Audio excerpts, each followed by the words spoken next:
positif itu. Jadi nah, budaya positif.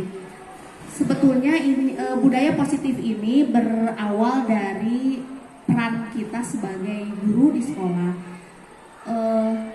Terus terang selama saya mengikuti kegiatan CGP ini, saya juga mungkin baru tahu, malah ya setelah lama mengajar, saya baru sadar bahwa ternyata kita memiliki tokoh pendidikan yang tidak kalah dari bangsa-bangsa lain ya. Misalnya kalau kita mungkin pernah baca teori pendidikannya Montessori yang sekarang banyak dipakai untuk anak-anak PAUD begitu ya, bahkan banyak bukunya seperti itu.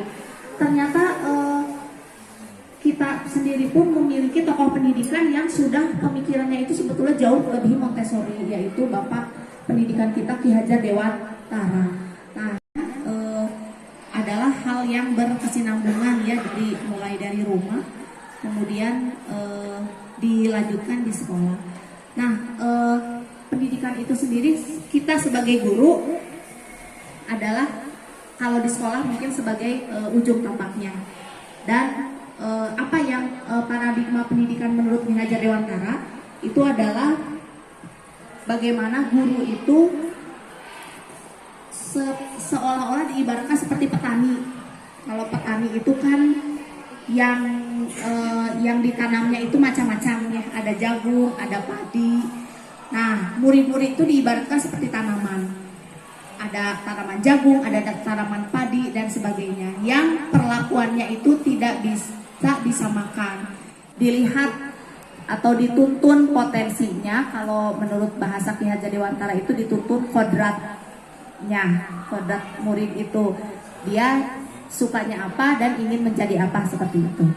Nah, tentunya dalam pengalaman kita sehari-hari, ketika kita menuntun murid sesuai dengan potensinya, ada kendala-kendala yang terjadi. Misalnya siswa yang kurang motivasi begitu ya, atau yang bermasalah dari diri sendiri, bukan dipaksakan dari orang lain. Jadi kalau tidak bisa self disiplin atau mendisiplinkan diri sendiri, barulah harus ada intervensi dari luar. Untuk apa sih budaya positif berdisiplin itu? Jadi sebetulnya untuk menggapai atau mencapai nilai-nilai kebajikan universal. Sebetulnya nilai-nilai kebajikan universal itu banyak versinya. Misalnya berpikir kritis, misalnya cinta damai, seperti itu. Tapi yang kita gunakan di sini adalah versi dari profil pelajar Pancasila. Yaitu ini nilai-nilai yang ingin kita terapkan kepada para murid ya, pada para peserta didik kita, yaitu beriman, bernalar kritis, mandiri, berkebinekaan global, bergotong royong, dan kreatif. Jadi ada 6 nilai kebajikan yang sudah dianggap mewakili seluruh nilai-nilai universal yang ada di dunia. Kenapa disiplin itu harus gitu? Karena ingin terwujudnya manusia yang memiliki nilai-nilai tersebut dalam dirinya. Nah, bagaimana nilai-nilai tersebut dapat ditanamkan? Nah, kita masuk dulu ke 3 motivasi perilaku manusia. Yang pertama, supaya tidak dihukum. Kenapa datangnya selalu tepat waktu? Oh, karena kalau terlambat mah suka dihukum, mungkin siswa seperti itu. Kemudian yang kedua, untuk mendapatkan imbalan. Oh, ini maaf ya, bukan hukuman, maaf. Untuk mendapatkan imbalan, harusnya sampai situ saja. Untuk mendapatkan imbalan atau hadiah atau reward. Itu, oh mungkin kalau misalnya siswa itu kalau rapih terus, dia suka karena dia dipuji di kelasnya. Oh, si ini mah rapi, oh si ini mah rajin, misalnya seperti itu. Jadi siswa itu ada juga yang motivasinya untuk mendapatkan imbalan. Nah, kemudian ada motivasi yang ketiga, yaitu untuk menjadi orang yang mereka inginkan dan menghargai diri dengan nilai-nilai yang diyakininya. Nah, dari 3 motivasi ini, kira-kira yang tertinggi yang mana Ibu dan Bapak? Yang ke-1, kedua, atau ketiga? Yang paling bagus? Yang ketiga, ya. Jadi ya yang ketiga inilah yang kita inginkan, kita dambakan dimiliki oleh para siswa sehingga dia berbuat sesuatu kebaikan itu tidak berdasarkan takut dihukum atau ingin mendapatkan sesuatu. Itu pengennya untuk dia menghargai dirinya sendiri sesuai dengan nilai-nilai yang diyakininya. Oh, misalnya kalau saya selalu rapi, saya berarti menghargai diri dan orang lain. Saya rajin, saya ingin menjadi orang yang baik untuk di masa depan, untuk diri saya atau untuk keluarganya, seperti itu. Nah, untuk mencapai tahap yang ketiga ini, bukan tahap ya, untuk mencapai motivasi yang nomor 3 ini, yaitu yang berasal dari dalam diri murid tersebut, maka kita mengenal ada yang disebut restitusi. Ini kan dulu sudah pernah ya disampaikan oleh Ibu Sumarni, bahwa restitusi adalah proses menciptakan kondisi bagi murid untuk memperbaiki kesalahan. Ketika mereka melakukan kesalahan, sehingga bisa kembali lagi pada kelompoknya dengan karakter yang lebih kuat.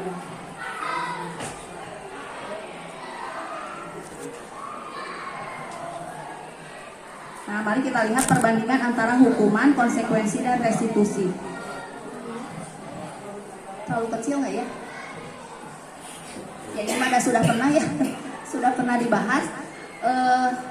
Jadi kan kita dalam keseharian interaksi dengan siswa, kadang-kadang kita memberi hukuman, kadang-kadang berupa konsekuensi gitu. Kalau kamu tidak bawa bukunya misalnya ya, atau mencoret-coret buku orang lain gitu, konsekuensinya apa. Nah, kemudian kita mempelajari lagi ada yang baru, yaitu restitusi. Selain hukuman dan konsekuensi, restitusi ini bedanya dengan hukuman, ini digambarkan di sini ya dalam tabel. Jadi kalau hukuman itu cenderung sesuatu yang menyakitkan dan harus terjadi pada siswa. Kalau konsekuensi harus terjadi, kalau restitusi merupakan pilihan. Nanti akan dijelaskan lebih lanjut contohnya. Kemudian kalau hukuman itu cenderung tidak nyaman dalam jangka waktu yang panjang. Kalau konsekuensi hanya dalam waktu pendek, tidak nyamannya. Kalau restitusi karena timbul dari internal murid, maka dia akan cenderung menguatkan murid untuk jangka waktu yang panjang. Dan seperti itu ya Ibu Bapak, ini sekilas saja karena sudah pernah.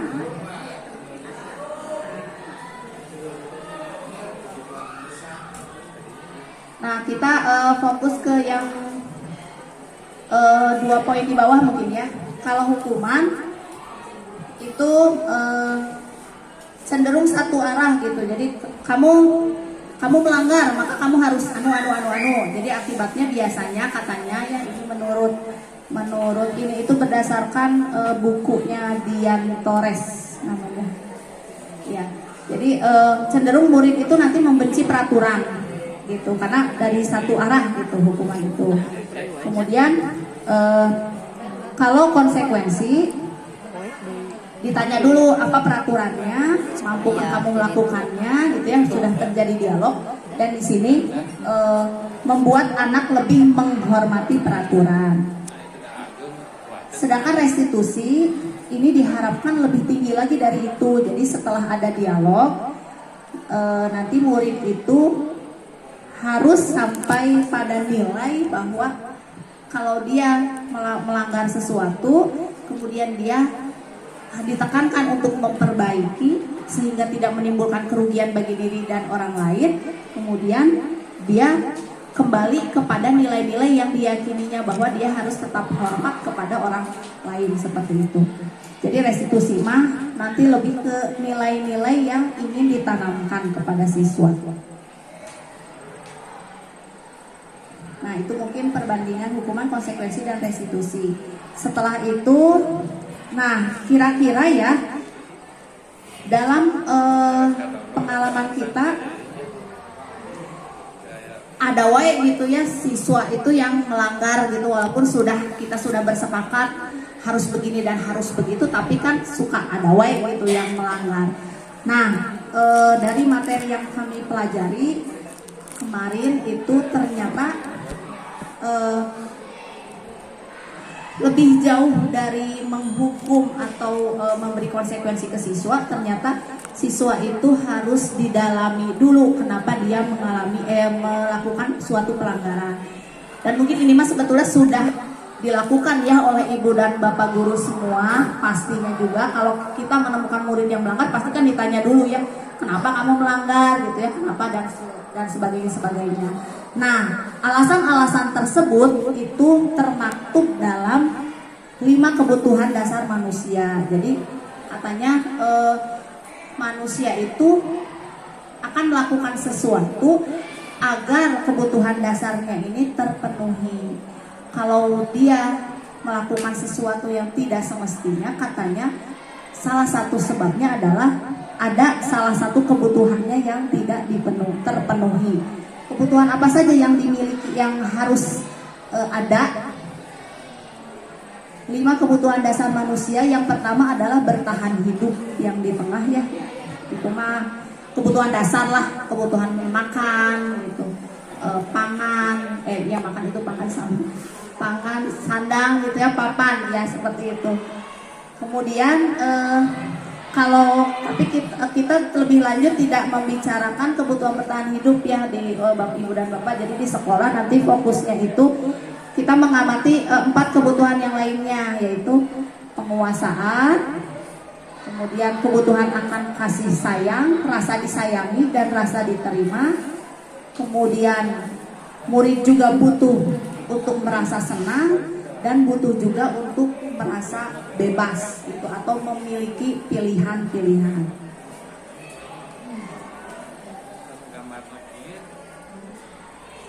Ini kita contohkan. Ini contohnya misalnya ada seorang murid namanya Dinda. Dinda itu pulang sekolah mengadu ke ibunya. Itu jawaban Dinda bilang begini, ibu guru bilang aku tidak boleh bersenandung sewaktu mengerjakan tugas, katanya kelas harus tenang, tidak ada suara, kan gak seru jadinya. Itu. Nah ini kira-kira kalau si Dinda ini bicara seperti ini, kebutuhan apa ya yang tidak terpenuhi di kelasnya? Apakah rasa sayang atau rasa penguasaan, dia harus bisa senang atau bebas?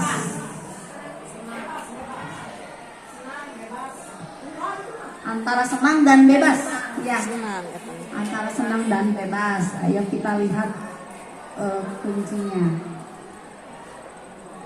ya, kesenangan. Jadi kebutuhan kesenangannya yang berusaha dia penuhi tapi tidak terpenuhi tadi di kelas. Kemudian kalau yang kedua, ibu guru tidak menyapaku hari ini, padahal aku pakai jepit rambut baru. Kira-kira butuh apa? Butuh perhatian. Perhatian berarti kasih sayang ya, ibu dan bapak kasih sayang. Ya. Kemudian yang satu lagi, aku bosen masa belajarnya cuma gitu-gitu aja. Dengerin ibu guru aja. Dia bosan, berarti dia perlu suatu kebebasan, perlu pilihan, perlu mengekspresikan diri, berarti butuh kebebasan ya ibu dan bapak. Iya betul, butuh kebebasan. Nah, kemudian satu lagi, aku sebel gambarku tidak rapi, malah ibu guru nunjukin ke teman-temanku di depan kelas, kan jadi malu ya. Berarti kebutuhan apa yang tidak terpenuhi? Penguasaan ya, kekuasaan. Jadi karena malu, jadi rasa kekuasaan di kelasnya berkurang.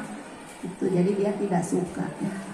Gampangnya ibu dan bapak ya. Jadi ini sebetulnya yakinlah sudah pernah ibu dan bapak lakukan di kelas. Hanya kita sekarang jadi punya istilah bahwa ini adalah mencari kebutuhan apa yang harus dipenuhi.